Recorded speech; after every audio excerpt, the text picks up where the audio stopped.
music NFTs, because that's a hot button topic, right? Music NFTs, but what does it actually mean? To have you creating something that is protected, not only protects the artist, but protects the buyers is beautiful. It's called Play One. Play One. Play One. So if you can go to our website called play1nft.com, okay. You can register on our waiting list. We are now testing it. We have artists on the platform doing internal testing, and we're going to release that on the Apple Store and Google Store, so you can download a free player. We give you immediately a wallet. We issue your wallet, so then you can have in your back, you have like a debit where you can draw from the account, and then you download and click on music. You can preview them, and you said, "Oh, I like this song." You buy it, and it downloads it into your wallet. You own it. So you can trade it, you can sell it, you can go on another platform, but to play it back, you need to have the key and the player to make sure that you are the original owner, or that you're the owner you paid for it.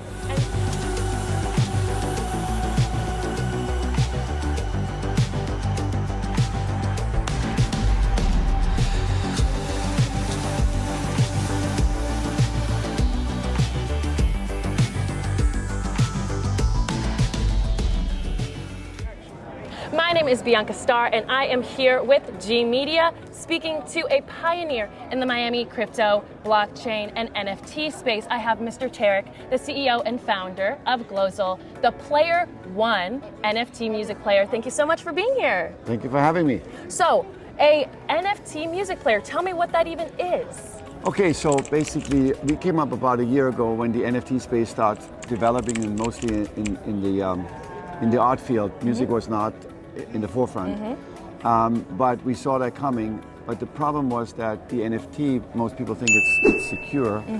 Yes, it is on one side, it shows you the track of the ownership. But still the underlying asset is a JPEG or an MP3 file, right? Yeah. So what happened over the last year, you've seen it on other platforms, that you can actually, once you buy the NFT, either you get a Dropbox link, or you can download it right there and then. Okay. Well, that's a security issue. The underlying asset is not protected. Once you buy it,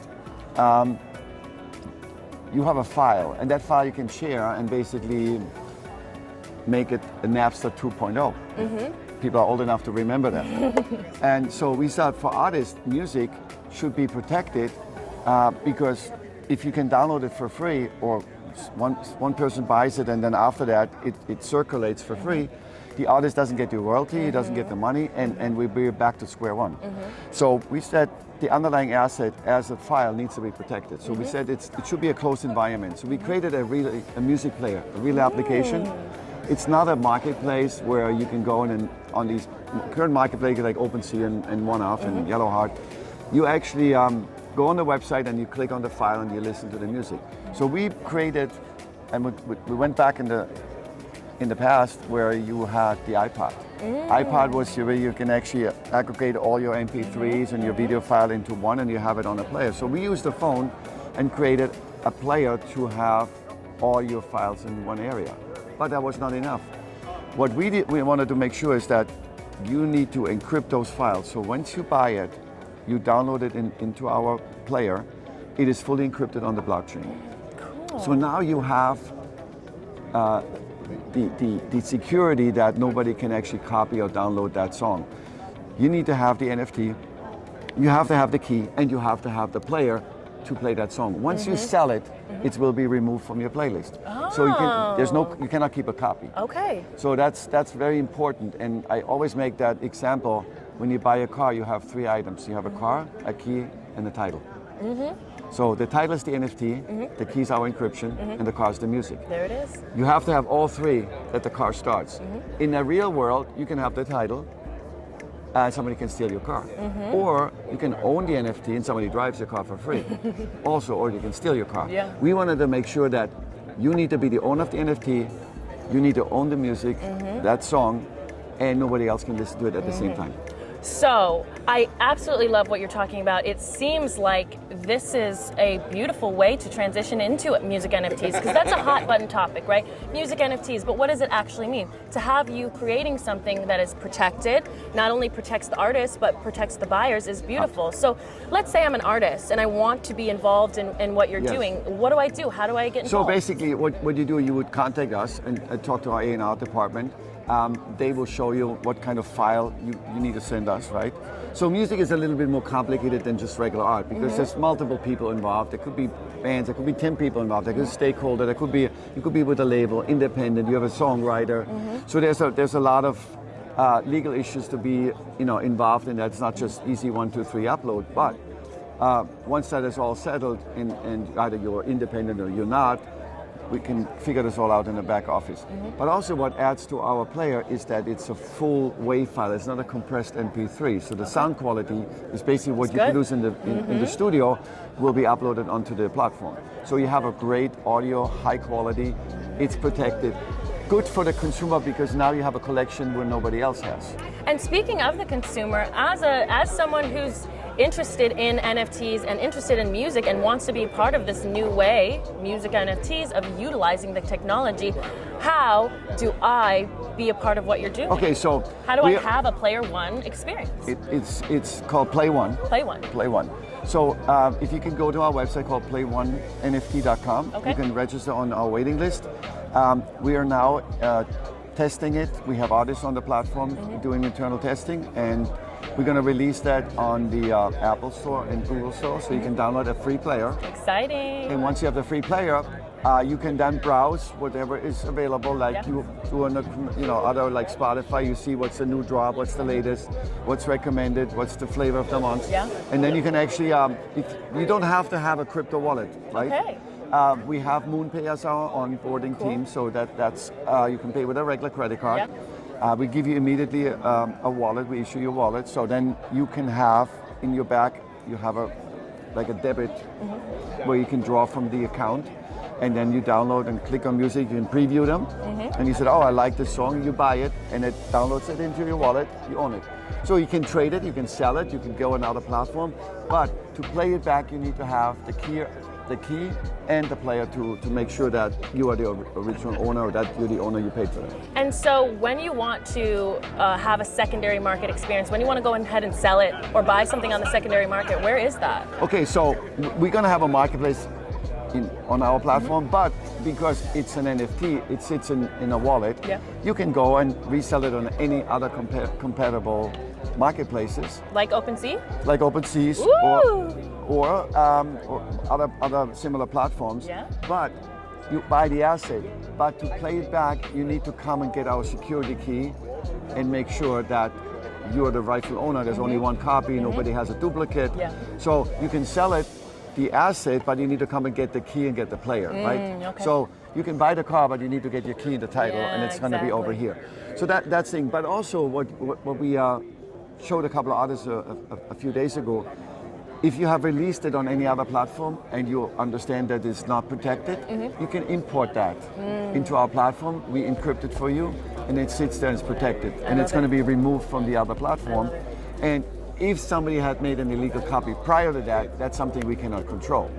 But the sooner you move it over, the lesser likely is that somebody else had made an illegal download copy, which your art is out there for free. A lot of what's happening in the crypto and NFT space is that it's maybe a challenge for people to onboard. It's maybe a challenge for people to understand how to use the technology. And a lot of these artists, I mean, you're calling for music artists who, and their passion is music, right? That's what they're focused on. So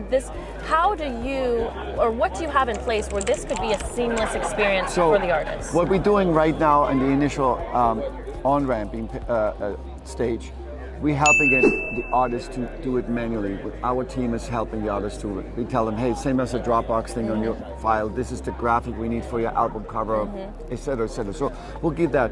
But eventually it's going to be a back office like if you create an Amazon store or Shopify store where it gives you the instruction, click here.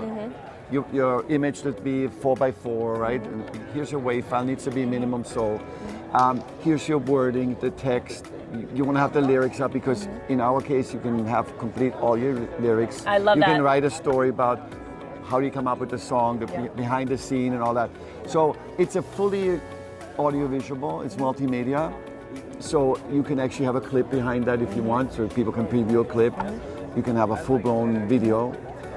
So you can write more than just, uploading a WAV file. So there's so much stuff. What are you doing next? Hey, I'm announcing this is only track 1, but track 2, 3, and 4 is coming in May. So you have a team and you have mechanisms in place so that right are now going we to have make them, it easy. and so we have our customer relation, which works with the artist for any questions. That's what we focus on, because the consumer side is easy. It's seamless. You go, you search, you like the song, you buy. Shouldn't be a problem. We want to help our artists, which are basically the merchants. Like if you compare it to an Amazon, you have the sellers on all the site, on the Amazon store. They need to support what's going on with their product. Hey, this didn't upload. There's issues. So we're focusing on helping and supporting the artists as the customer service side. I love it. So last question, and very important question to me.